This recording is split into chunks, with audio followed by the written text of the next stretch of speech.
Friends வணக்கம். இன்றைக்கி வேலைக்கு போயிட்டு வரும்போது ஒரு ரெண்டு டாக் ஒருத்தர் கட்டையால் வேகமாக அடித்தார். நான் வேகமாக வண்டியில் வரும்பொழுது சடனாக நின்று பார்த்தேன். இந்த ரெண்டு டாகும் அப்படியே துடிச்சு ஓடிச்சுங்க. அவங்க பண்ணது என்ன தெரியுமா, அந்த குளிர் காலத்தில் டாக்ஸ் என்ன பண்ணோம், ஒரு பெண் நாயை ஆண் நாய் தேடி போகும். அதை தான் அது பண்ணிகிட்டு இருந்தது. ஏன்னா அவங்களுக்கு வீடு வாசல் கிடையாது, ஒரு ரூமில் தனியாக பண்ணுறதுக்கு. ரோட்லேயே சாப்பிட்டு, ரோட்லேயே தூங்கிட்டு, ரோட்லேயே அடி வாங்கிட்டு, ரோட்லேயே தான் எல்லாம் பண்ணிவிட்டு, ரோட்லேயே தான் குட்டி போட்டு, ரோட்லேயே தான் அனாதையாக நிற்குது. சரிங்களா?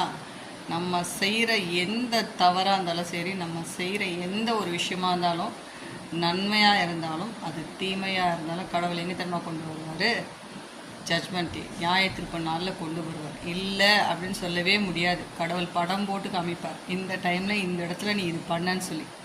கடவுளுக்கு பயந்து, மனசாட்சிக்கு